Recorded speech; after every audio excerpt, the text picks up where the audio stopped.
इस स्वर्ग में विराजमान पिता परमेश्वर प्रभु यीशु मसीह धन्यवाद करते हैं आपके चरणों में आते हैं पिता। आज की सुंदर समय के लिए दिन के लिए पिता धन्यवाद करते हैं कि आपने हमें नई सुबह दी पिता, उसके लिए धन्यवाद करते हैं प्रभु यीशु मसीह। धन्यवाद करते हैं पिता परमेश्वर, न जाने कितना ने आज इस सुबह को नहीं देखा पिता परमेश्वर। हम धन्यवाद करते हैं पिता आज की सभा के लिए पिता परमेश्वर। धन्यवाद करते हैं पिता, आपके चरणों में आते हैं। आप महान परमेश्वर हैं, आप दयालु हैं, आप कृपालु हैं, आपके तुल्य कोई नहीं पिता परमेश्वर। धन्यवाद करते हैं आपने हमारे पापों के लिए क्रूस पर बलिदान करने में काले गए और तीसरे दिन जी उठे पिता परमेश्वर। हम धन्यवाद करते हैं, आपकी महिमा करते हैं पिता परमेश्वर।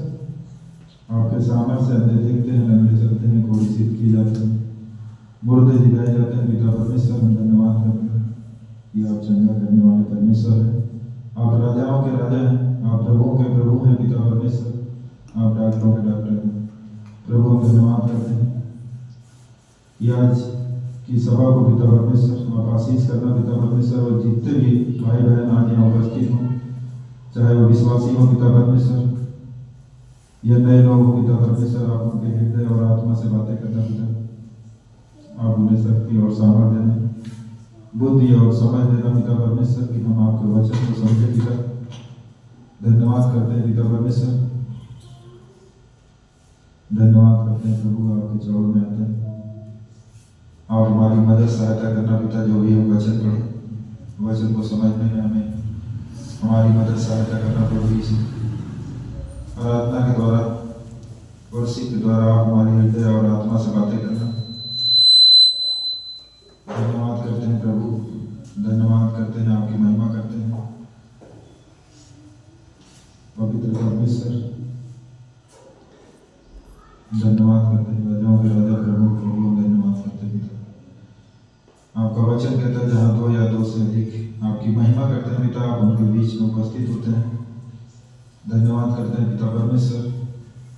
आपका वचन कहता है मेरे मन यहोवा को धन्य कर और उसके किसी उपकार को न भूलना, वही तो तेरे सारे अधर्म को क्षमा करता है और तेरे लोगों को चंगा करता है। प्रभु यीशु मसीह हम धन्यवाद करते हैं कि आपके तुल्य कोई नहीं पिता। आपने इस संसार को बनाया है पिता परमेश्वर, आपने अपने स्वरूप में मनुष्य को बनाया पिता परमेश्वर। धन्यवाद करते हैं, आपकी महिमा करते हैं पिता, आपकी प्रशंसा करते हैं, आपकी बड़ाई करते हैं पिता। धन्यवाद करते हैं, धन्यवाद करते हैं प्रभु यीशु मसीह। जितने भी लोग यहाँ पे उपस्थित हैं पिता परमेश्वर, वो आनंद के साथ पिता परमेश्वर अपने घर को जाएंगे पिता परमेश्वर। हम धन्यवाद करते हैं, आप उनके विश्वास को बढ़ाओ पिता परमेश्वर, आप उन्हें इस्तेमाल करो पिता परमेश्वर। ये लोगों तक पहुँच के आपके सुसमाचार को सुनाए पिता परमेश्वर, ताकि आपका राज्य बढ़े पिता परमेश्वर। हम धन्यवाद करते हैं और महिमा करते हैं पिता परमेश्वर। राजाओं के राजा प्रभु प्रभु धन्यवाद करते हैं। आपका वचन कहता है परिश्रम करने वाले बहुत से दबे हुए लोग मेरे पास आओ, मैं तुम्हें विश्राम दूंगा। हाँ मेरे पिता परमेश्वर, आज हम आपके चरणों में आते हैं पिता परमेश्वर। हम विश्वास करते हैं आप हमारी हर समय, हर पल, हर क्षण आप हमारी मदद, हमारी सहायता करते हैं, हमें संभालते हैं पिता परमेश्वर। धन्यवाद करते हैं प्रभु, धन्यवाद करते हैं। हर एक गलती गुनाह अपराध को क्षमा करना प्रभु यीशु। धन्यवाद करते हैं प्रत्येक भाई बहन को आशीष करना। धन्यवाद करते हैं ताकि वो तेरी आत्मिकता में, तेरी धार्मिकता में बढ़ने पाए प्रभु यीशु मसीह। धन्यवाद करते हैं, धन्यवाद करते हैं, यीशु मसीह के नाम से मांगते हैं, आमीन। 9090 एक में कहता है प्रभु तू पीढ़ी से पीढ़ी तक हमारे लिए काम बना। पीढ़ी से पीढ़ी तक एक सा रहता है, कभी बदलता नहीं। उसकी अनुग्रह, उसका प्रेम समान रहता है। इसीलिए उस परमेश्वर की आराधना करें जो हमारी धाम है, पीढ़ी से पीढ़ी तक हमारे साथ है। आमीन। पिता परमेश्वर प्रभु यीशु मसीह हम धन्यवाद देते हैं और एक अवसर आप हमें दिए सच्चे दिल से, संपूर्ण आत्मा के साथ, सच्चाई के साथ तेरी महिमा करे पिता, क्योंकि तू उसकी योग्य है। तेरी जय जयकार करते हैं पूरे दिल से, संपूर्ण हृदय से, सारे बुद्धि और सारे शक्ति से धन्यवाद देते हैं।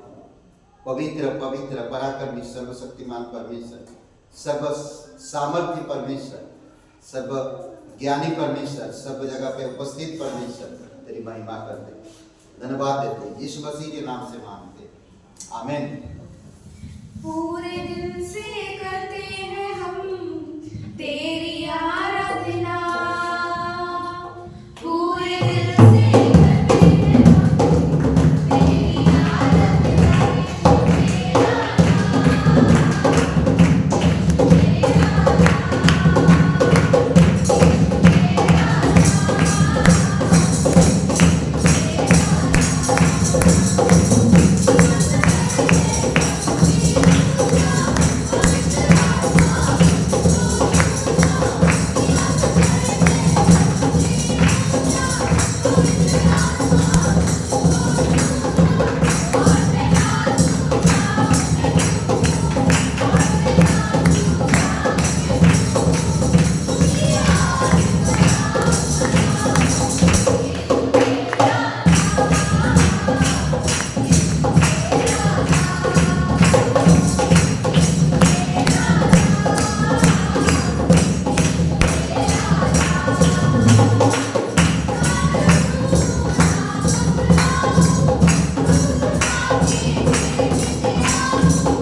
जोरदार ताली बजाएं।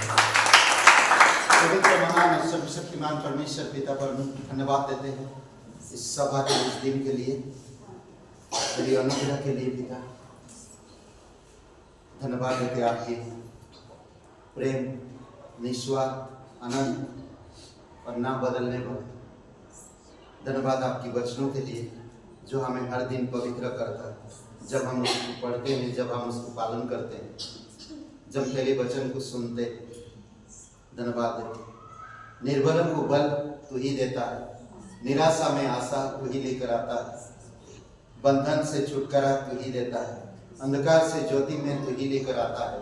प्रभु यीशु, हमारे मनोबल को तू ही बढ़ाता है। धन्यवाद देते पिता। तेरे विचार और हमारे विचार में जमीन और आसमान का अंतर है। जब हम तेरे विचार के साथ हमारे विचार को जोड़ते हैं तो हम तेरे विचार के समान हम विचार करते हैं पिता। धन्यवाद देते प्रभु यीशु, तू चंगाई देने वाला परमेश्वर है। इसीलिए प्रभु दिल से तेरी आराधना करते हैं, मुंह से तेरी वंदना करते हैं, अपने हाथों को उठाकर तेरी महिमा करते पिता। तू हमारे दिल में बस पिता, हम तेरी पवित्र आत्मा के मंदिर। धन्यवाद देते प्रभु यीशु, धन्यवाद करते पिता। मेरा दिल बने तेरा सिंहासन, मेरी आत्मा तेरा आसन। मेरा दिल बने तेरा सिंहासन, मेरी आत्मा तेरा आसन। मेरे मन में तू हो विराजमान, यीशु मेरे तू है बड़ा। यीशुआ,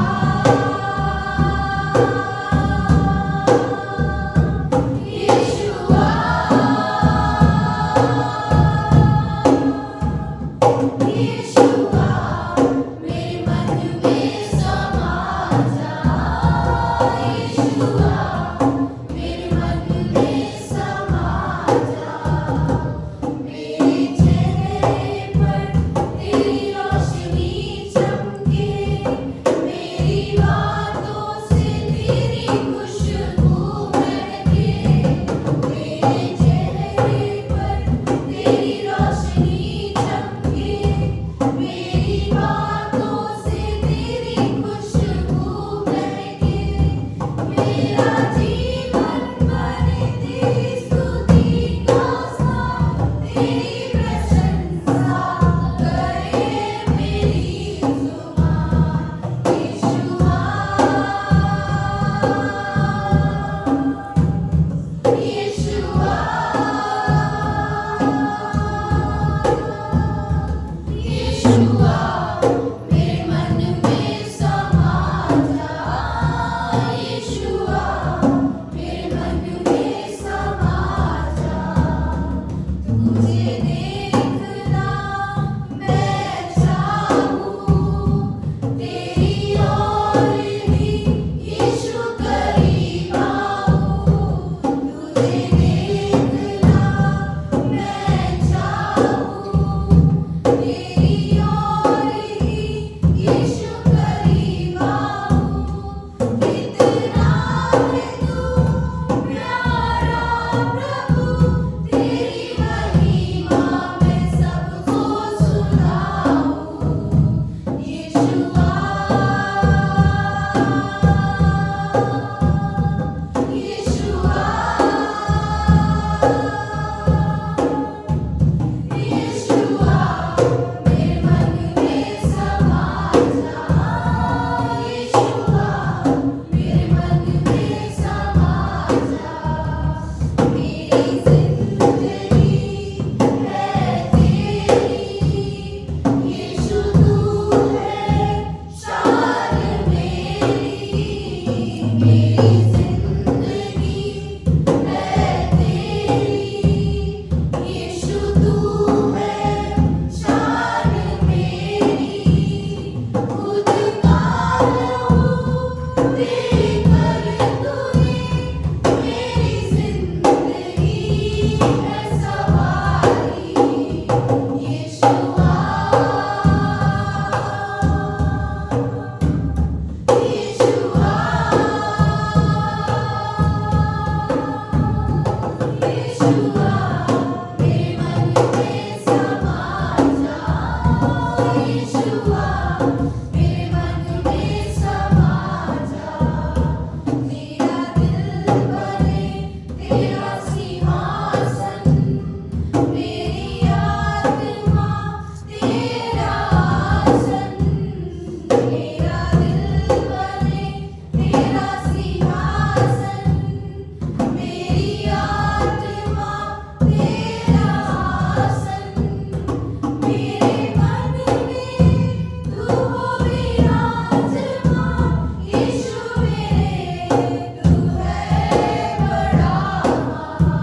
पवित्र पराक्रमी शक्तिमान परमेश्वर पिता धन्यवाद देते। यस लॉर्ड, जब कोई तेरे नाम पर विश्वास करता है तो उसके दिल में बसता है। धन्यवाद देते प्रभु यीशु, धन्यवाद देते हमारे पापों को क्षमा करने की, धन्यवाद हमें नया जीवन देने की, धन्यवाद आपकी पवित्र लहू के लिए, धन्यवाद देते पिता। आज हम योग्य बनाया कि हम तेरी महिमा कर सके, अपने हाथों को उठाकर तेरी वंदना कर सके। धन्यवाद देते प्रभु यीशु, धन्यवाद देते। अभिषेक करो इस सभा को पिता, तेरे अनुग्रह से, तेरे पवित्र आत्मा की सामर्थ से और तेरी इच्छा अनुसार हमारे हृदय से बातें करो। आज हम कुछ सीखना चाहते हैं, आज हम कुछ जानना चाहते हैं। प्रभु यीशु, आपकी अद्भुत उदाहरण के साथ आप हमें अगुवाई करो और हमें सिखाओ, हमें सुनने की शक्ति दो, हमें सीखने की बल दो पिता, वो दिल दो, वो आत्मा दो प्रभु यीशु, कि हम सुन सके, हम देख सके, हम सीख सके, हम ग्रहण कर सके प्रभु यीशु। धन्यवाद देते, तेरी महिमा करते पिता। अभिषेक करो इस सभा को, यीशु मसीह के नाम से मांगते, आमीन। ग्रेटर ग्रेस कलीसिया में आप सभी लोगों का स्वागत है। आइए एक बार पवित्र परमेश्वर के लिए जोरदार तालियां।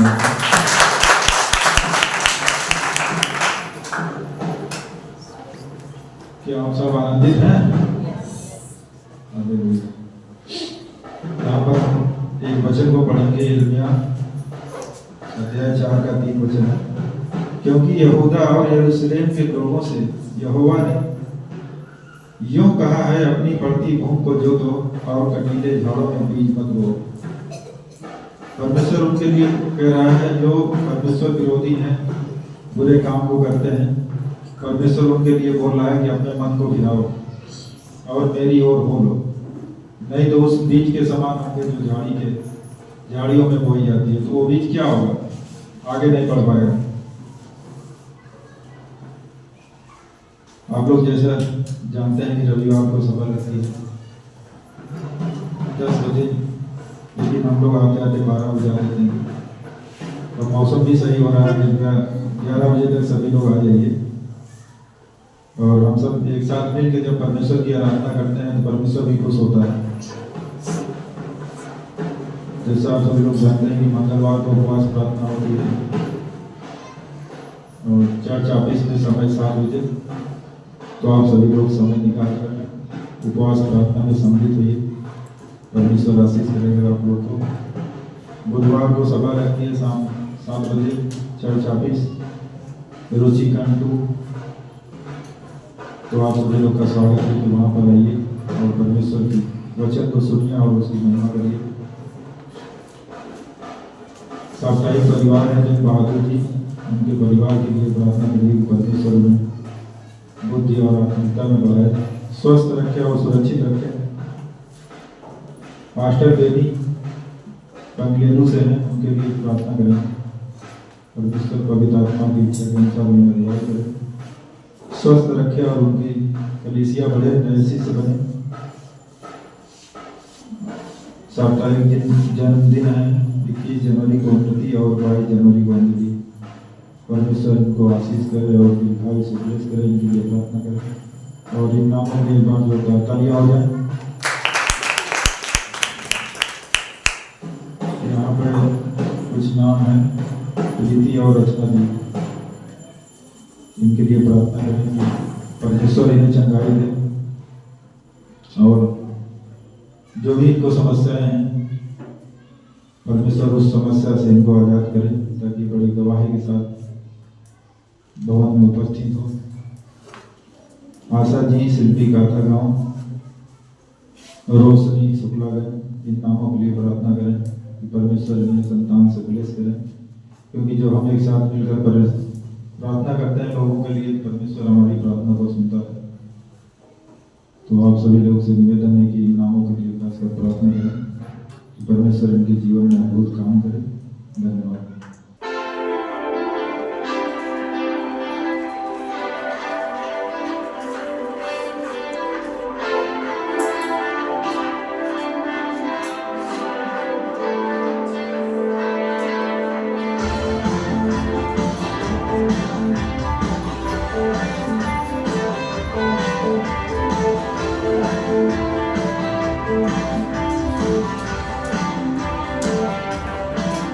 मेरे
पुकारों को तू ना भूलना है मेरे मन, जब तक मैं जाऊं हर सांस से ये शुक्रिया है मेरे मन, जब रहूं पुकारों को तू ना भूलना है मेरे मन, जब तक मैं जाऊं हर सांस से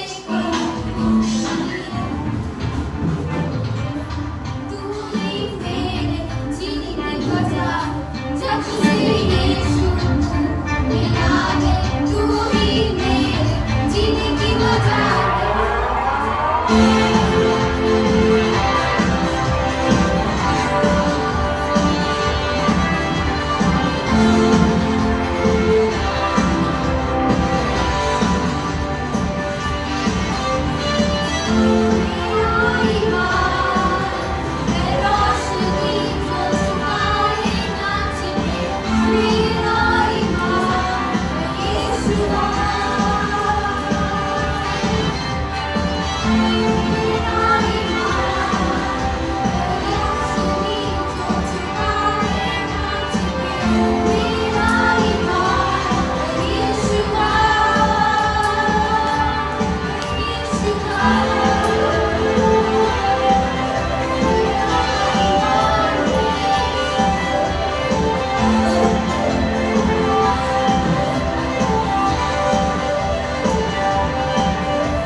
यीशु है प्रभु, यीशु है पिता, यीशु बादशाह, यीशु बादशाह, यीशु है प्रभु, यीशु है पिता, यीशु बादशाह, यीशु बादशाह, यीशु है प्रभु, यीशु है पिता, यीशु बादशाह, यीशु बादशाह, यीशु है प्रभु, यीशु है पिता, यीशु बादशाह, यीशु बादशाह, यीशु है प्रभु, यीशु है पिता, यीशु बादशाह, यीशु बादशाह, यीशु है प्रभु, यीशु है पिता, यीशु बादशाह।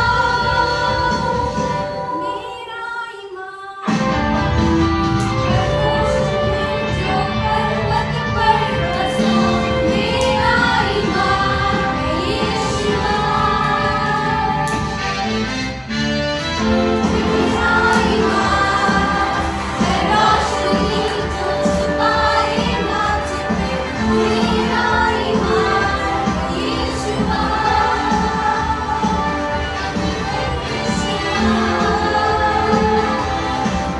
मेरा ईमान यीशुआ।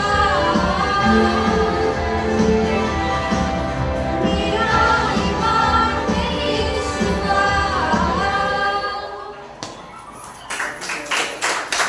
के लिए कुछ वचन को पढ़ेंगे। मत्ती अध्याय 13 और वचन 3 से 9 तक पढ़ेंगे। मत्ती अध्याय 13। और उसने उनसे दृष्टांतों में बहुत सी बातें कही।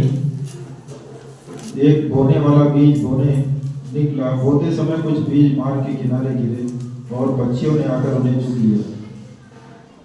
कुछ बीज पथरीली भूमि पर गिरे, जहां उन्हें मिट्टी ना मिली और गहरी मिट्टी ना मिलने के कारण वे जल्द उग आए, पर सूरज निकलने पर वे जल गए और जड़ न पकड़ने से सूख गए। कुछ बीज झाड़ियों में गिरे और झाड़ियों ने बढ़कर उन्हें दबा डाला।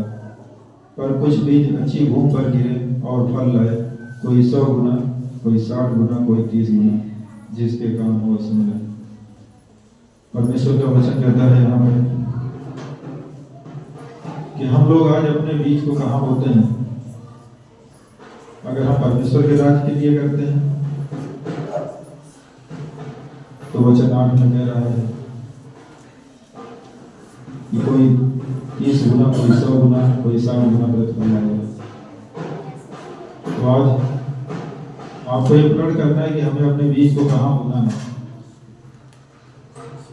ये हमें आपको डिसाइड करना है कि हम अपने बीज को कहाँ देते हैं।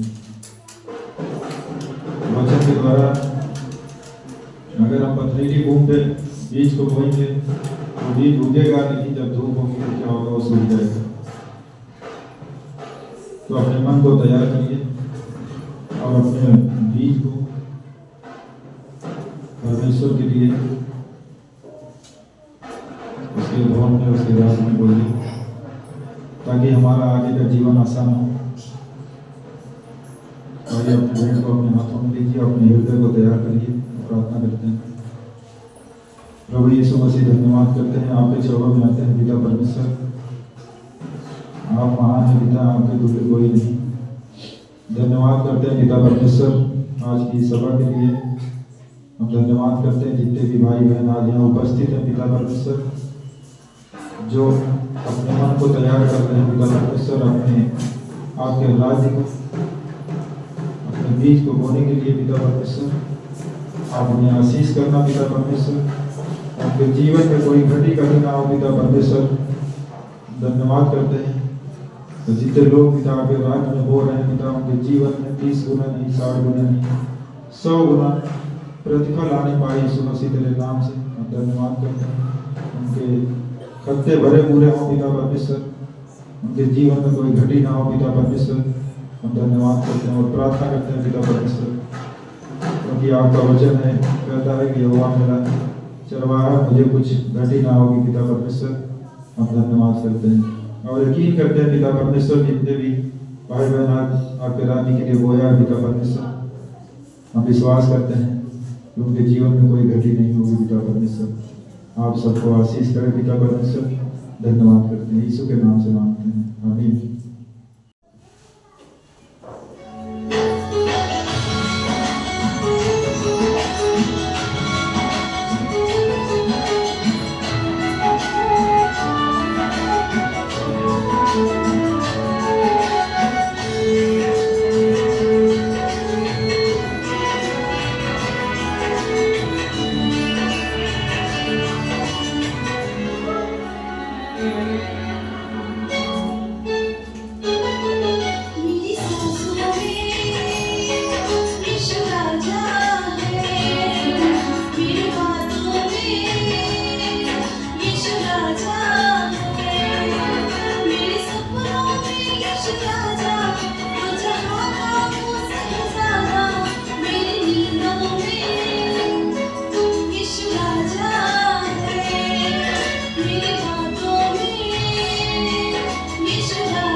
उसका शीर्षक होगा और मसीह ही अपनी मानवता में।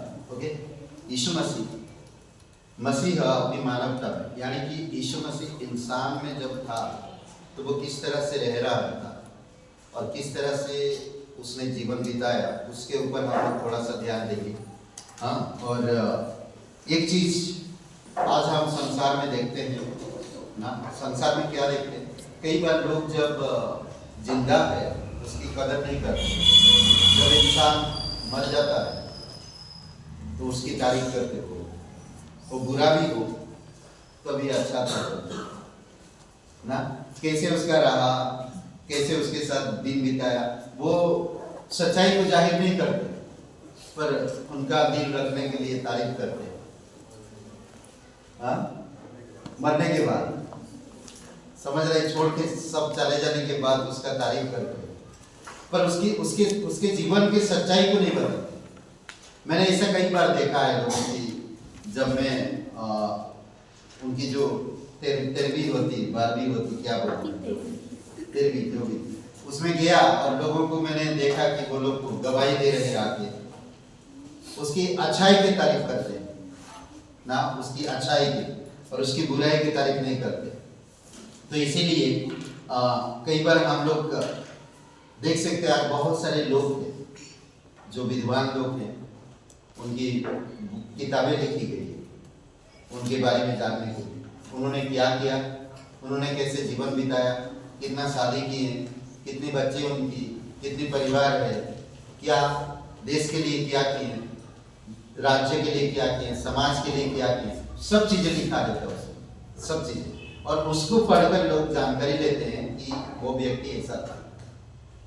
तो आज हम यीशु के विषय में थोड़ा सा देखेंगे कि यीशु मसीह कैसे था ना, जब यीशु इंसान बनकर इस धरती पर आया तो वो कैसा रहा और कैसा जीवन बिताया, उसके बारे में थोड़ा सा हम लोग देखेंगे। बाइबल में बहुत सारी ऐसी बातें हैं, उसके बारे में भविष्यवाणी किया गया था, वो आएगा, वो कैसे जिएगा, वो क्या करेगा, उसका कार्य कैसे होगा, लोगों के साथ उसका बर्ताव कैसे होगा, ये सारी चीजें हम लोग देखते हैं, भविष्यवाणी हुआ था, और वो क्रूस पर कैसा जीवन देगा, ये सारी चीजें हम जानते हैं।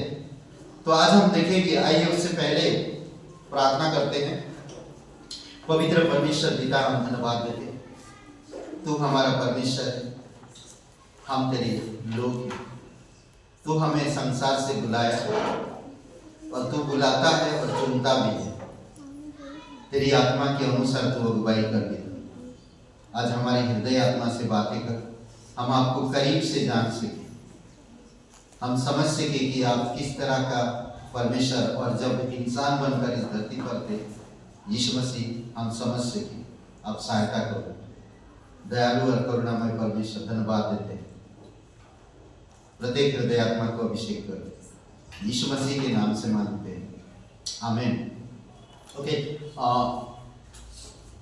मसीह अपनी मानवता में, अगर ईश्वरीय अपनी उत्पत्ति में, वो उत्पत्ति में ईश्वरीय है। अगर हम मरकुस का किताब को देखते हैं तो मरकुस की किताब में 15 अध्याय,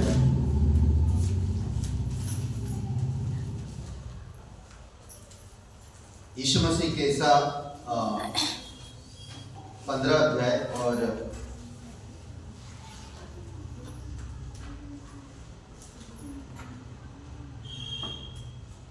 जब वो प्राण त्याग दिया ना क्रूस पर, 39 में, 38 पढ़ते, 37, तब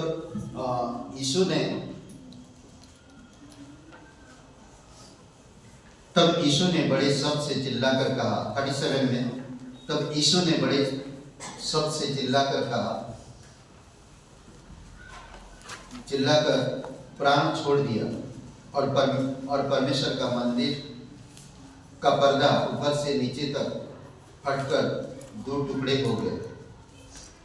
39 में, तब यीशु के बारे में एक सूबेदार बात कर रहा ना, ये सरदार है, समझदार इंसान है और ये लीडर है, ये कहता है जो सूबेदार उसके सामने खड़ा था तब उसे यूं चिल्लाकर प्राण छोड़ते हुए देखा तो उसने कहा, सचमुच यह मनुष्य परमेश्वर का पुत्र था ना। अगर हम ईश्वरीय रूप में देखें तो जो इंसान उसको मार रहा था और जो इंसान पिलातुस या हेरोदेस के आज्ञा से उसको बलि करने के लिए क्रूस पर किलों से ठुकने के लिए ऑर्डर था, और ये सरदार था, एक लीडर था, और ये व्यक्ति यीशु के क्रूस पर चढ़ाए गए, उसका दर्द, उसकी तकलीफ, उसकी परेशानियों को देखा जैसे एक इंसान को होता है। हाँ, जैसे एक इंसान को होता है। उसने सूबेदार उसके सामने खड़ा था, क्रूस पर यीशु ना तकलीफ में है, सब कुछ देख रहा। जब तक जिंदा था, यीशु की सांसें चल रही थी, तब तक कुछ नहीं कहा। और जब यीशु चिल्लाकर अपना प्राण छोड़ दिया और परमेश्वर को दे दिया तो उसके सामने खड़ा था। उस समय उसे यूं चिल्लाकर प्राण छोड़ते हुए देखा तो उसने कहा, सचमुच यह मनुष्य परमेश्वर का पुत्र था। यानी कि इंसान गवाही दे रहे हैं कि यीशु परमेश्वर का बेटा था, यीशु परमेश्वर था। समझ रहे? सोचिए थोड़ी समय के ना, वो इंसान में परमेश्वर था, वो इंसान में परमेश्वर था। अद्भुत है, ये सच्चा परमेश्वर है। और वो इंसान गवाही दे रहा जब उसने प्राण छोड़ा। एक लीडर है, वो कह सकता था कुछ कह सकता था, अच्छा वो मर गया, अभी मेरा ड्यूटी खत्म, मैं जा रहा, ऐसा कह सकता था। पर उसने ऐसा नहीं कहा। उसने देखा जहां से यीशु को पकड़ा गया था, यीशु के साथ किस तरह से बर्ताव किया गया था, उसको कोड़े लगाए गए थे, उसके ऊपर कैसे आरोप लगाया गया, इस सारी चीजों को देखा। वो जानता है इस सारी चीजों को, ये समझता है। और ये सूबेदार उसको बता रहा। जब यीशु ने क्रूस पर प्राण छोड़ दिया तो वो कह रहा, सच में ये मनुष्य परमेश्वर का बेटा था, ईश्वर का बेटा था। यानी कि यीशु सच में ईश्वर का बेटा था। इंसान बाइबल में गवाही दे रहे, कोई दे या ना दे, मगर ये सरदार देखा अपनी आंखों से यीशु को क्रूस पर चढ़ाते हुए, देखा उसकी तकलीफ को, सुना जाना सब कुछ उसने किया है अपनी सामने देखकर। तभी तो कह रहा यीशु किस तरह सांसें ले रहा था, उसको क्रूस पर चढ़ाया गया था, किस तरह सांसें ले रहा था। और यीशु चिल्लाकर कह रहा था कि हे पिता, मैं अपने प्राण तुझे सौंपता हूं। ये सारी चीजों को देखने के बाद सचमुच सरदार ये कहता है कि सच में यह मनुष्य परमेश्वर का पुत्र था। ओके, इसका ईश्वरीय मामले में और भी हम कई सारे जगहों पर देख सकते हैं। निकोदेमुस कहा यीशु मसीह को, जब वो यीशु जिंदा था, कि तू सच में ये जो काम दिखा रहा है, अंधों को आंखें देना, मुर्दों को जिलाना, बीमारियों को चंगाई देना ना, ये सारी चीजें अगर ईश्वर उसके साथ ना हो तो वो कर नहीं सकता। पतरस को जब पूछा गया यीशु मसीह ने, लोग मेरे बारे में क्या कहते हैं, कोई कहता तू अच्छा शिक्षक है, कोई कहता तू भविष्यवक्ता है, कोई कहता तू एलिया है, कोई कहता कुछ, पर तुम मुझसे क्या कहते हो? जब यीशु मसीह पूछा तुम मुझसे क्या कहते हो, तो पतरस कहता तू जीवित परमेश्वर का पुत्र मसीह है। पतरस कहता। इसी प्रकार ये व्यक्ति गवाही दे रहा, जब यीशु प्राण छोड़ दिया क्रूस पर, तब ये गवाही दे रहा, सच में यह मनुष्य परमेश्वर का बेटा था। ओके, कई बार होता है उनकी ये तो एक गवाही हमने सुना यीशु के बारे में। दूसरी गवाही हम देखते हैं, यीशु जब जिंदा था, धरती पर शरीर में था, उसका चरित्र कैसा था? क्या बोलते हैं, उसका चरित्र कैसा था।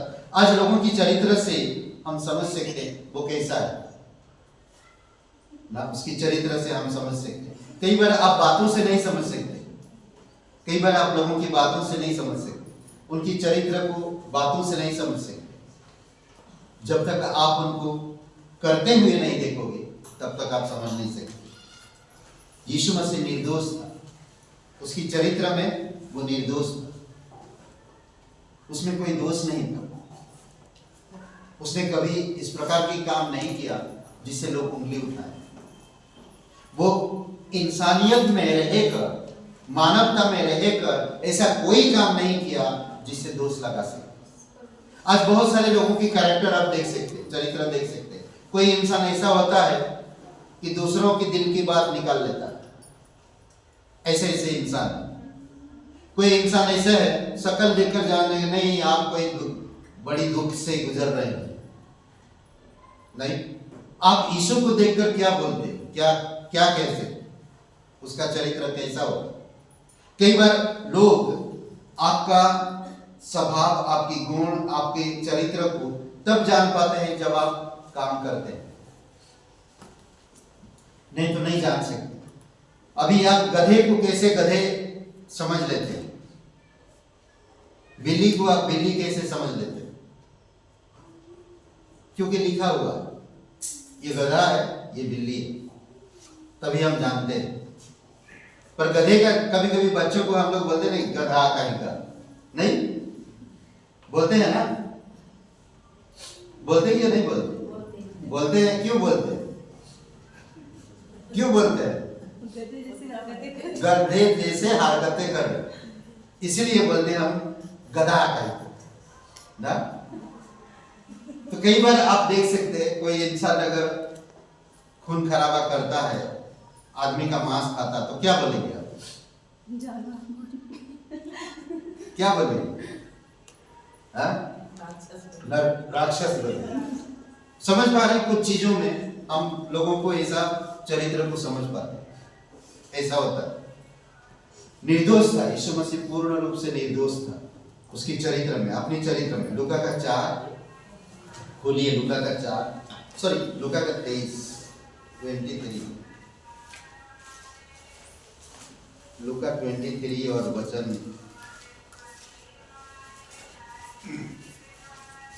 देखते हैं हम, ठीक है। 1 से मैं पढ़ता हूं, 4 तक 5 तक, ओके। तब सारी सभा उठकर उसे पिलातुस के पास ले गई, ओके। किसके पास ले गए, सारी सभा उठकर, सारे लोग उठकर पिलातुस के पास ले गए। यीशु यह कर उन पर दोष लगाने लगा, सॉरी यस वे यह कहकर उस पर दोष लगाने लगे, ठीक है। दोष लगा रहे सब लोग, हमने इसे लोगों को बहकाते और कैसर को कर देने से मना करते और अपने आप को मसीहा राजा कहते हुए सुना, ये दोष लगा, ठीक है। कर नहीं देना, कर ना देने मना करना, ये सब चीजों में दोष लगा है और अपने आप को राजा कह रहा, मसीहा कह रहा। पिलातुस ने उससे पूछा, क्या तू यहूदियों का राजा है? उसने उसे उत्तर दिया, तू आप ही कह रहा है। तब पिलातुस ने प्रधान याजकों और लोगों से कहा, मैं इस मनुष्य में कोई दोष नहीं पाता। क्या कह रहा पिलातुस? मैं इस इंसान में कोई दोष नहीं पाता। पर वे और भी दृढ़ता से कहने लगे, यह गलील से लेकर यहाँ तक सारे यहूदा में उपदेश दे देकर लोगों को भड़काता है। राजा कह रहा, पिलातुस कह रहा, मैं इस व्यक्ति में कोई दोष नहीं पाता। सोचिए, वहां का राजा कह रहा, मैं इसमें कोई दोष नहीं पाता। सब लोगों ने दोष लगाया यीशु पर। वो निर्दोष था, वो पाप क्या गलत क्या चीज नहीं जानता था, किसी के लिए कभी बुरा नहीं किया उसने, और ना ऐसा कोई काम किया जिससे लोग कह सके कि तेरे वजह से हुआ, नहीं। हम हजार बार कह सकते हैं, यीशु को दोष लगा सकते हैं। क्यों? क्योंकि इंसान कभी अपने, सिंपल सी बात है, अगर चोर पकड़ा जाता है तो वो कभी नहीं कहेगा कि मैंने चोरी किया। पुलिस जब पकड़ के लेकर जाते हैं, पुलिस वाले के सामने कहेगा मैं चोर हूं? नहीं। यीशु सच में निर्दोष था, पिलातुस कह रहा, यीशु नहीं कह रहा। यीशु अपने आप को साबित नहीं कर रहा मैं निर्दोष। उसकी कार्य, उसकी चरित्र साबित करता है कि वो निर्दोष है। उसकी स्वभाव, उसकी चरित्र साबित कर रहा कि वो निर्दोष है। जब आपके बारे में दूसरा कोई बोलता है, आप गलत किए तो दूसरा कोई बोलता है, तब भी आपको बुरा लगता है। कई बार होता है ऐसा, बुरा लगता है। और जब आपके से जब लोग किनारा हो जाते हैं तब और भी ज्यादा बुरा लगता है। पर यीशु यहां पर कहता है, पिलातुस यहां पर गवाही देता है, इस मनुष्य में, इसकी जो आदत, उसकी जो चरित्र है, मैं इसके अंदर कोई भी दोष नहीं मिल रहा, ये पूरी तरह से निर्दोष है। तो पिलातुस ने प्रधान याजकों और लोगों से कहा, सब भीड़ से कहा, इस मनुष्य में कोई दोष नहीं पाता। चरित्र में क्या था? निर्दोष। अपनी स्वभाव चरित्र में वो निर्दोष था। ईश्वरीय में, अपनी उत्पत्ति में ईश्वर था। मनुष्य बनकर आने के बावजूद भी वो 100% मनुष्य था, 100% इंसान था। ओके, उसकी शक्ति, कई बार आज लोगों के सामने खड़ा होकर बोलते हैं, कई बार हम लोगों के सामने कभी भी अपनी कमजोरी प्रकट नहीं करते, हमारी ताकत को दिखाते हैं। यीशु के पास क्या ताकत था? सामर्थ अपनी क्रियाकलापों में। क्रिया का मतलब करना ना, जैसे मैंने कहा वैसे मैंने किया। क्रियाकलापों में, उसके कार्यक्रम में जो भी काम करता वो, उसमें सामर्थ दिखता है। आज कई बार हम विश्वास तो करते हैं पर हमारे अंदर कमजोरी विश्वास है। पर यीशु के अंदर इंसान होने के बावजूद भी उसके अंदर सामर्थ से भरपूर था। समझ रहे? मत्ती का अगर 8 अध्याय को लिए हम लोग पढ़ते हैं, मत्ती के 8 अध्याय जानते हैं ना, पानी 8 अध्याय।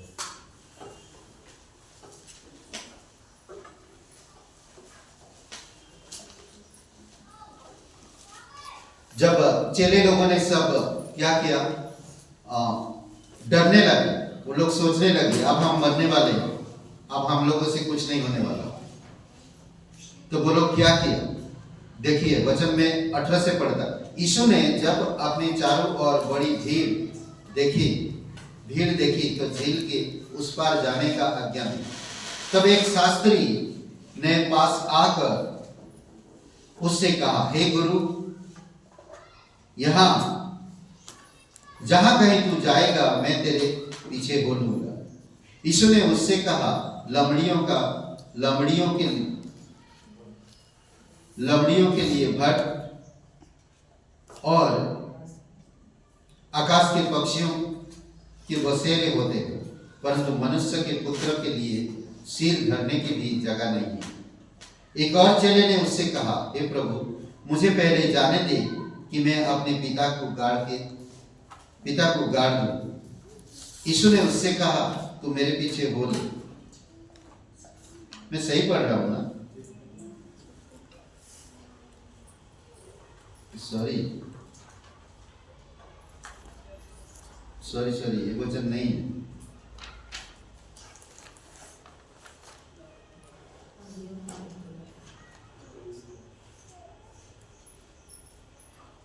एक मिनट, वो था जब वो लोग, इसमें है क्या, तूफान को शांत करता, सॉरी 27 में, सॉरी मैं 23 वचन से मैं पढ़ रहा हूँ, सुनिए, ये मैं गलत पढ़ दिया था। जब वह नाव पर चढ़ा तो उसके चेले उसके पीछे हो लिए, और देखो झील में एक ऐसा बड़ा तूफान उठा कि नाव लहरों से ढकने लगा। और वह सो रहा था। तब चेलों ने पास आकर उसे जगाया और कहा, हे प्रभु, हमें बचा, हम नष्ट हुए जाते हैं। उसने उनसे कहा, हे अल्प विश्वासी, क्यों डरते हो? तब उसने उठकर आंधी और पानी को डांटा और सब शांत हो गए। वचन 27 में, और भी अचंभा करने लगी। कौन? चेले लोगों ने करके कहने लगी, यह कैसा मनुष्य है कि आंधी और पानी भी उसकी आज्ञा मानते हैं। सोचिए, ऐसा कौन सा मनुष्य, कैसा इंसान है? भाई हम लोग डर रहे थे, बड़े बड़े लहरें आ रहा, नाव गिरने पर हम पूरी तरह से सोच लिए कि हम मरने वाले, परंतु ये अब मतलब कि ये लोग सोचने लगे कि ये क्या हो गया, ये आंधी भी उसकी बात मान रहा, तूफान भी उसकी आज्ञा मान रहा, अचंभा करने लगे। ये इंसान कैसा है? ये सामर्थ्य उसकी, जो प्रकृति भी सुनता है। उसको आंधी और तूफान को शांत किया, थाम जा तो थाम गया। अद्भुत है। अपनी सामर्थ्य में वे अचंभा करके कहने लगे, कैसा मनुष्य है, आंधी और पानी भी इसकी आज्ञा मानते हैं। कैसे इंसान है ना। जब यीशु धरती पर था, लोगों तारीफ भी कर रहे, जो उन्होंने काम किया, उसके कार्यकलाप पे जान रहे। कई बार ना, जब यीशु खड़ा हुआ और जब पापिनी स्त्री को सब लोग दोष लगा रहे थे, आरोप लगा रहे थे, क्या परमेश्वर उसे आरोप लगाया? खड़ा होकर यीशु कहा, क्या तुझे कोई पत्थर नहीं मारा? उसने कहा कि प्रभु नहीं, जा आज के बाद तो पाप मत कर। अद्भुत है। ये सामर्थ्य है जो कह रहा, आज के बाद कभी पाप मत कर। आंधी तूफान शांत हो रहे, ये सामर्थ्य के काम है। मुर्दों को जिला रहा, बीमारियों को चंगाई दे रहा, उसकी सामर्थ्य है। एक इंसान होने के बावजूद भी उसके पास सामर्थ्य है। पर यहां पर सब कुछ देखने के बावजूद भी चेले क्या हो रहे हैं? हम मरने पर है, आंधी तूफानों को देखकर डर रहे हैं। पतरस जब पानी पर चल के आ रहा, तो पानी पर कभी जिंदगी में नहीं चला, और जब चल के आ रहा, इतना वो एक मछुआरा होने के बाद कभी भी पानी पर कभी भी उसने चल नहीं पाया। अब जब यीशु के कहने पर पानी पर चल रहा, तो चेले भी अब अचंभा कर रहे हैं, अरे ये कैसे पानी पर चल रहा? पतरस तो ठीक है ना, हाँ मैं ठीक हूं, मैं चल रहा हूं पानी पर, प्रभु मैं आ रहा हूं। सोचिए थोड़ी सी, पतरस डूबने क्यों लगा? क्योंकि उसका विश्वास डगमगाया। समझ रहे? आज कई सारे लोगों के पास विश्वास, पर परमेश्वर के अनुसार नहीं। दुख, तकलीफ, कष्ट, परेशानियों में हमारे विश्वास काम नहीं करता। चेले लोगों ने तूफान को देखा, पतरस ने पानी की आवाज सुना, घुमा लिया, उसके तरफ ध्यान दिया। आज आप और मैं भी कई बार हम संसार की तरफ ध्यान दें, इसी वजह से हम परमेश्वर की सामर्थ को समझ नहीं पाते। अपनी सामर्थ्य में, अपनी कार्यकलापों में सामर्थ्य, प्रेम, उसका जीवन प्रेम भरा था और अनुग्रह में भरा हुआ। इंसानियत में जब वो हाड़ मांस लहू में था, तो उसका जीवन प्रेम से भरा था। आज परमेश्वर कहता, मैं तुमसे प्रेम करता है, एक दूसरे से प्रेम करो। पर हम लोग तो भविष्य बनाने या और कोई चीजों में ध्यान लगा देते हैं, शरीर की भावनाओं में हम चले जाते हैं। परमेश्वर की वचन में हमें जीने की सलाह दे रहा परमेश्वर, पर हम उसमें नहीं जी पाते। परमेश्वर बार बार हमें कह रहा, मेरी वचन के अनुसार चलोगे तुम सक्सेस रहोगे, सफल रहोगे, सुरक्षित रहोगे, बीमारियों से ठीक रहोगे, तुम्हारी आयु बढ़ेगी, कोई तुम्हें छू नहीं पाएगा, आग तुम्हें जला नहीं सकता, पानी तुम्हें डुबा नहीं सकता, दुश्मन का कोई भी तीर तुम्हें छू नहीं सकता। कौन कह रहा? मैं नहीं, परमेश्वर का वचन। और मैं उन्हीं वचनों को त्याग कर मैं अपनी लालसाओं में, अपनी भावनाओं में, अपनी इच्छाओं में जीने के लिए प्रयास करता हूं, तो ये मानवता में कभी सफल नहीं हो पाए। कितने लोग सफल हुए? सबके सब मर के चले गए। कहां गए? किसी ने कहा यीशु ने आपसे प्यार किया, अनुग्रह से आपका उद्धार किया, आपके विश्वास के कारण आज वो आपको पवित्र कर रहा है और पवित्र जीवन जीने के लिए कह रहा है। अद्भुत है। लूका का 15 अध्याय में देखिए लोग क्या कहते हैं उसे, 1-2 वचन पढ़ते हैं। लूका का 15 अध्याय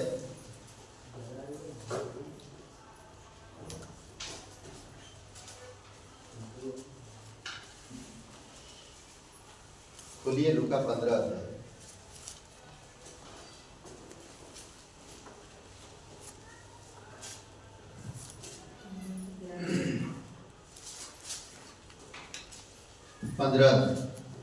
सब चुंगी लेने वाले और पापी उसके पास आया करते थे, वचन 1 में, ताकि उसकी सुने।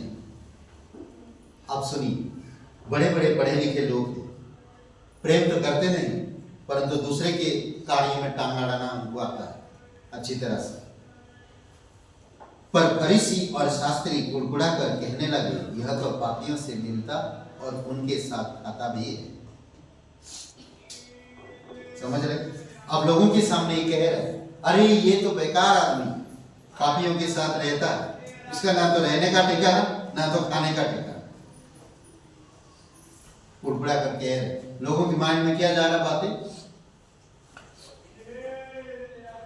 आज बहुत सारे ऐसे लोग हैं, विश्वासी लोग, जो मूर्खता के काम करते हैं।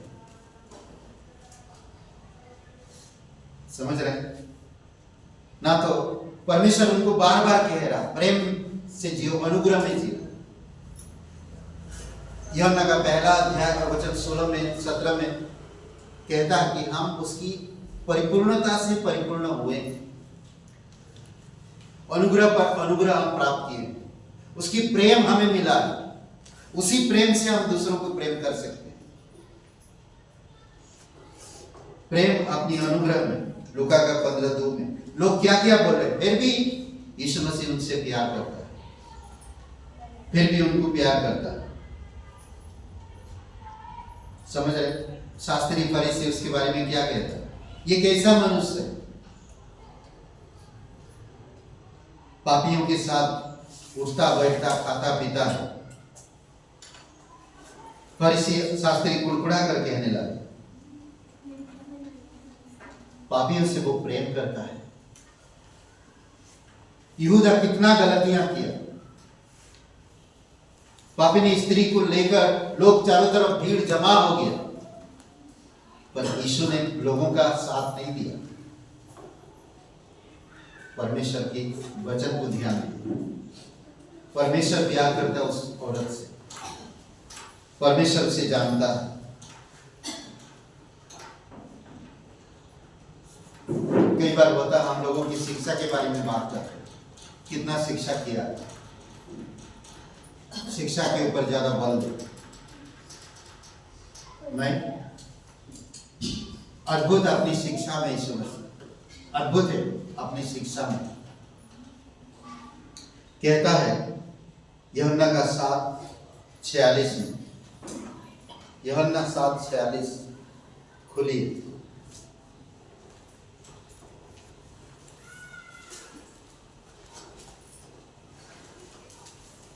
सात अध्याय यूहन्ना रचित सुसमाचार 7 अध्याय 45 से मैं पढ़ता हूं। तब सिपाही प्रधान याजक और फरीसियों के पास लौट आए। उन्होंने उससे कहा, तुम उसे क्यों नहीं लाए? सिपाहियों ने उत्तर दिया, किसी मनुष्य ने कभी ऐसे बातें नहीं कही। क्या कह रहा है वो लोग? तो भाई उसे तुम पकड़ के क्यों नहीं लेकर आए? तो बोलते कि हमने जो सुना उससे कभी किसी ने ऐसी बातें नहीं कहा। फरीसियों ने 47 में फरीसियों ने उसको उत्तर दिया, क्या तुम भी भरमाए गए हो? क्या कह रहे? तुम भी भरमाए गए हो। आज भी आपके पास लोग आते हैं, आपकी शिक्षा, अरे तुम शिक्षित नहीं हो, इसीलिए तुम भरमाए जा रहे हो। वो शास्त्री लोग सैनिकों से कहा, तुम भी भरमाए गए हो क्या?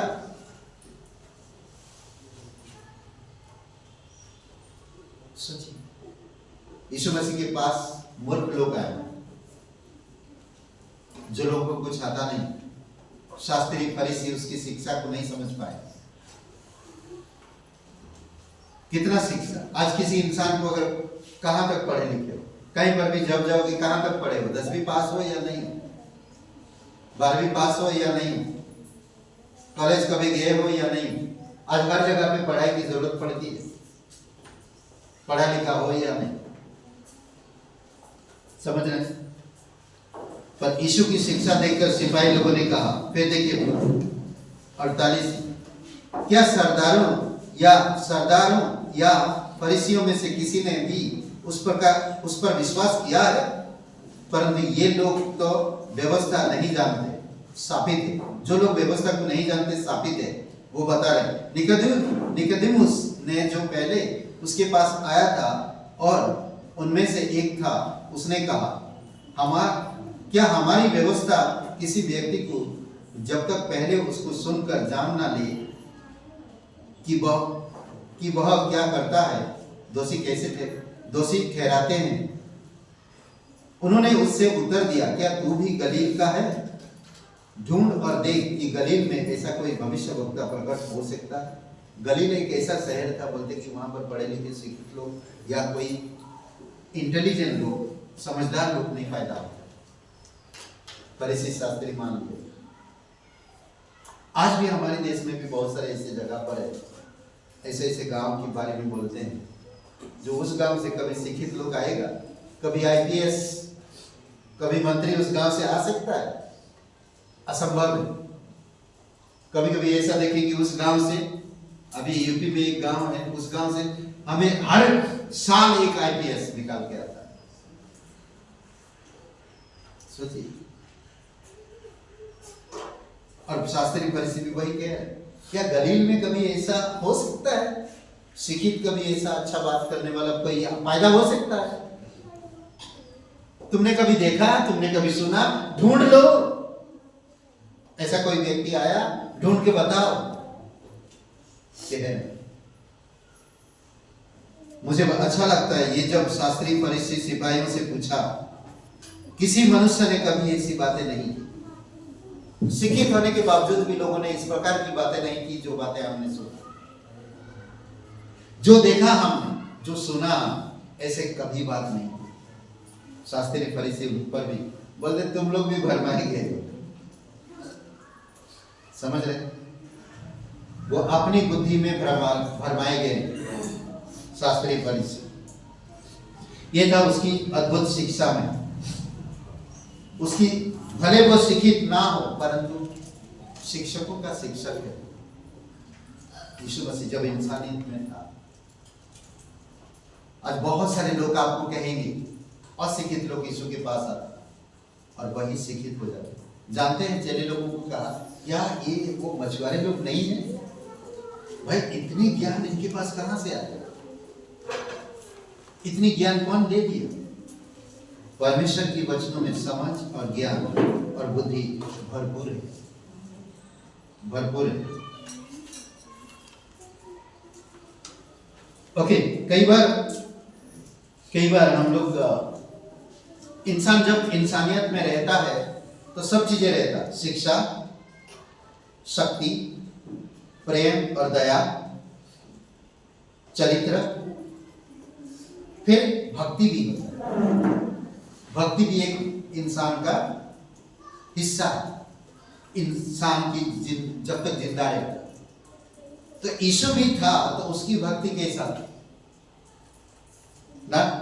सिद्ध और अपने बलिदान, वो सिद्ध था उसका जो भक्ति। कई बार आप चर्च में आते हो, आज कितने लोग प्रार्थना करके आए कल से कि परमेश्वर मेरे दिल से आज बातें करो, परमेश्वर मैं आज आपके पास आ रहा हूं, मेरे हृदय से बातें।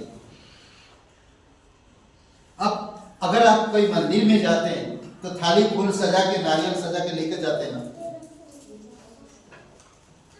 पर हम यहां पर अपने हृदय को सजाया नहीं, अपने मन को सजाया नहीं, कुछ भी नहीं सजाया। कैसे विश्वासी है? सोचिए थोड़ी समय के लिए। मैं आज परमेश्वर से वचन सुनने जा रहा, पवित्र परमेश्वर, सिद्ध परमेश्वर, और उसकी वचन सुनने जा रहा, मैं उसकी आराधना करने जा रहा, और मैं कुछ तैयारी नहीं किया। पैसा नहीं होता फिर भी उधार लेकर वो लोग अगरबत्ती लेकर जाते हैं। इतनी भक्ति है उनके पास। यीशु ने सिद्ध बलिदान परमेश्वर को दिया, सिद्ध, पवित्र, सिद्ध बलिदान। खुलिए इब्रानी किताब 10वां अध्याय, इब्रानी का 10वां अध्याय।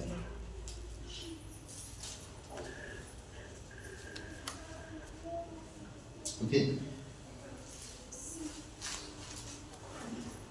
वचन में 11 से पढ़ता हूं। हर एक याजक को खड़े होकर प्रतिदिन सेवा करता है, प्रतिदिन सेवा करता है, और एक ही प्रकार के बलिदान जो पापों को कभी भी दूर नहीं कर सकते, बार बार चढ़ाते हैं। एक इंसान, एक याजक, हम सब याजक, हम एक ही बलिदान चढ़ाते हैं। ये उस समय की बातें कर रहा जो परमेश्वर के भवन में बलि किया जाता था, और याजक लोगों के लिए भी वही बलि चढ़ाया जाता था। एक ही बलि, एक ही तरह की बलि, बार बार वो चढ़ाया जाता। पर यीशु ने क्या किया? वचन 12 में देखिए, परंतु यह व्यक्ति जो पापों के बदले एक ही बलिदान सर्वदा के लिए चढ़ाकर परमेश्वर के दाहिने जावे, अपने आप को चढ़ाए, सिद्ध बलिदान चढ़ाए, सर्वदा के लिए, हमेशा के लिए। आज आपको बलि चढ़ाने की जरूरत नहीं, इसलिए आज हम कैसे भी आ जाते हैं ना, ध्यान नहीं देते उसकी सिद्ध बलिदान की तरफ, कैसे भी आ जाते। टाइम हो रहा है 10 मिनट, चलो चलो, तैयारी नहीं इस रविवार के, कुछ तैयारी नहीं। यही तो कमजोरी है हमारी, इसीलिए हमारे अंदर वो चीजें नहीं प्रवेश होता जो हम चाहते हैं, इसीलिए हमारे विश्वास मजबूत नहीं हो पाता, इसलिए हम प्रेमी नहीं बन पाते, इसलिए हम नम्र नहीं बन पाते, इसलिए हम परमेश्वर की वचनों को याद नहीं रख पाते, और आसानी होता शैतान को चुराना।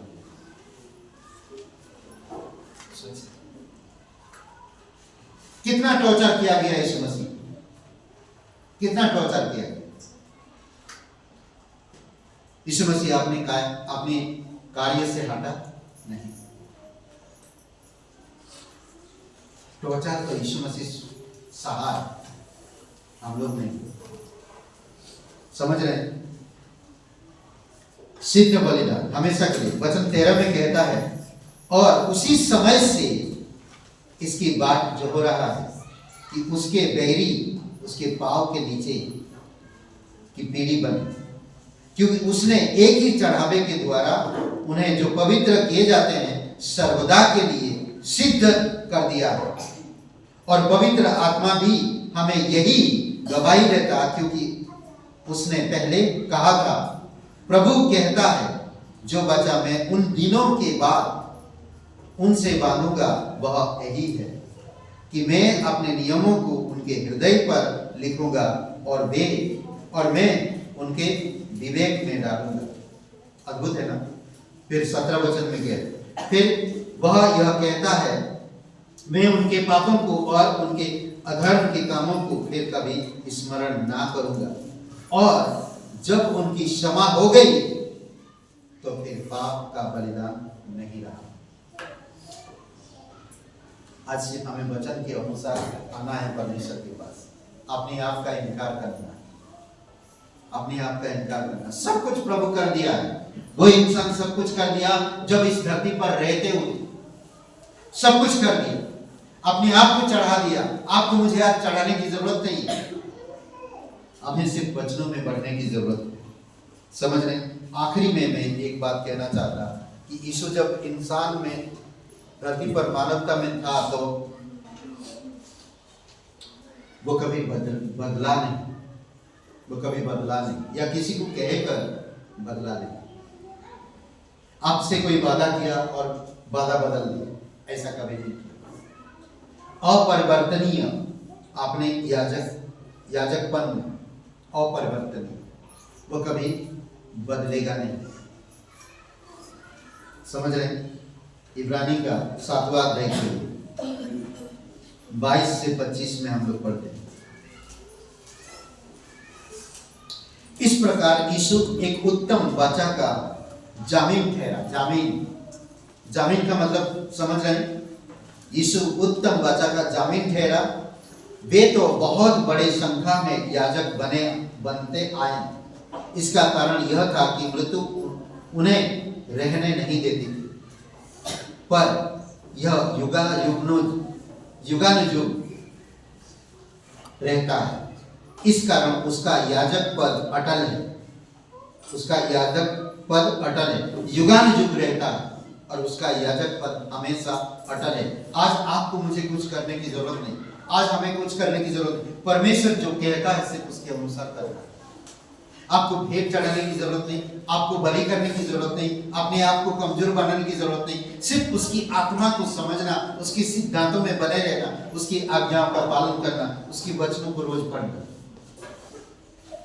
समझ रहे हैं? 25 वचन लिखे।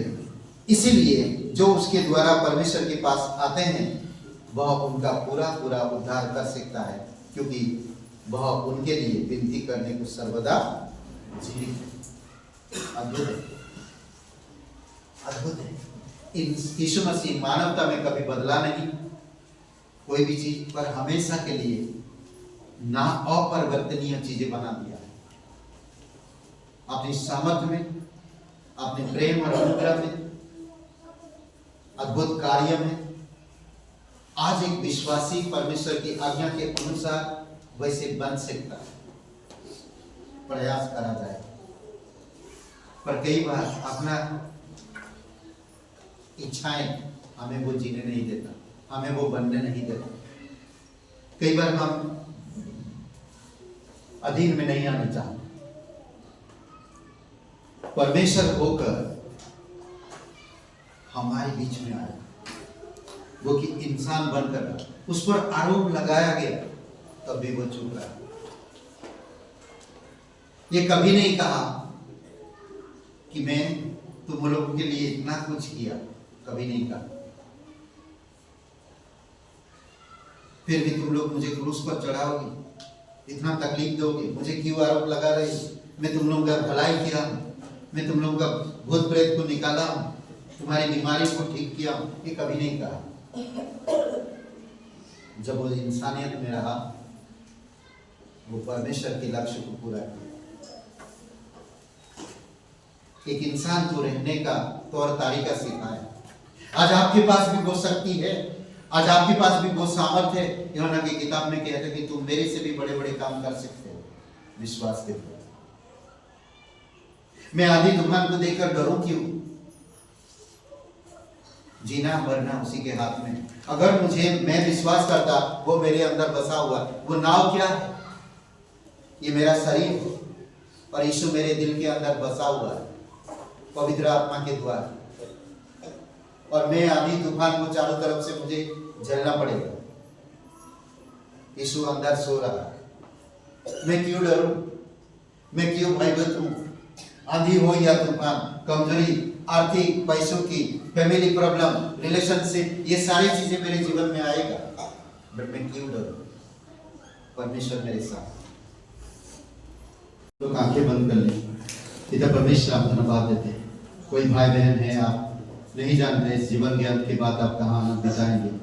परमेश्वर आपसे प्यार करता है। परमेश्वर आपको बचाने के लिए अपने एक लौते बेटे को इस धरती पर भेज दिया, और प्रभु यीशु मसीह इस धरती पर रहते हुए आपकी हर एक कार्य को जानता है, और आपकी गुनाह को भी जानता है, और वो आपकी गुनाह को लेकर क्रूस पर बलिदान हुआ, कब्र में गया और तीसरे दिन जी उठा। जो कोई भी इंसान उसका नाम लेकर वो उद्धार पाएगा। अगर आप विश्वास करना चाहते हैं, उद्धार पाना चाहते हैं, मेरे साथ प्रार्थना करिए। कहिए, हे यीशु, मैं जानता हूँ मैं एक पापी इंसान हूँ, मैं खुद को नहीं बचा सकता।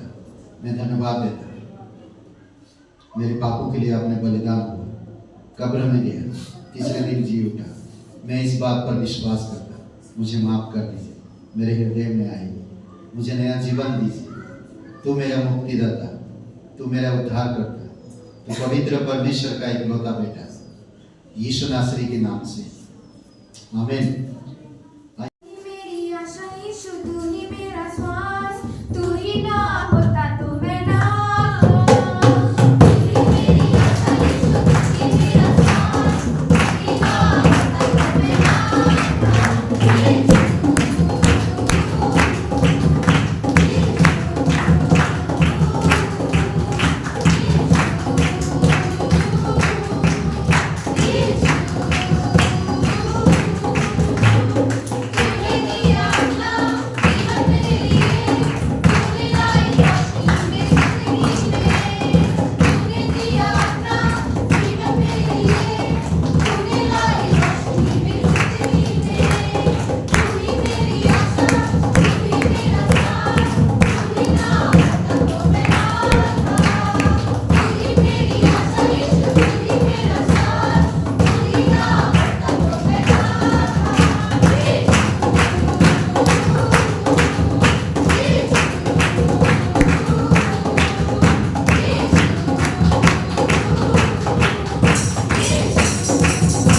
प्रार्थना करते हैं। पवित्र महान सर्वशक्तिमान परमेश्वर पिता, हम धन्यवाद देते, तेरी स्तुति महिमा करते इस सभा के लिए। धन्यवाद, तुम जब मानवता में था प्रभु यीशु, तुम अपने आप को पवित्र रखा, तो सच में ईश्वर का पुत्र था, तो सामर्थ्य में अद्भुत था। प्रभु यीशु, हम धन्यवाद देते हैं, चरित्र, स्वभाव, गुण, प्रेम, अनुग्रह, अपरिवर्तनीय, इस सारी चीजों में तू अद्भुतता है। धन्यवाद देते पिता, हम प्रार्थना करते हैं प्रभु यीशु, खास करके पिता राम दुलारी, उनके जीवन के लिए आप उनको स्पर्श करना, उन्हें बल और शक्ति देना, सामर्थ्य देना प्रभु यीशु। गणेश भाई के लिए प्रार्थना करते हैं पिता, आप उनको भी छोड़ना और पूर्ण रूप से चंगाई देना, तो सच्चा और जीवित परमेश्वर। धन्यवाद देते पिता, तेरी अद्भुत योजना में, तेरी अनुग्रह में प्रत्येक लोगों को अगुवाई करना, कि घटी कमी को दूर करना प्रभु यीशु। घर परिवार में, वचनों में बढ़ने में, तेरे सिद्धांतों में, तेरे उद्देश्यों में प्रभु यीशु धन्यवाद देते। तू राजाओं का राजा, तो प्रभुओं का प्रभु। धन्यवाद आज का दिन को, समय को, प्रत्येक लोगों को बल और शक्ति देना, समझ देना प्रभु यीशु। तेरी स्तुति महिमा करते हैं, धन्यवाद देते, धन्यवाद देते पिता, यीशु मसीह के नाम से मांगते हैं, आमीन, आमीन।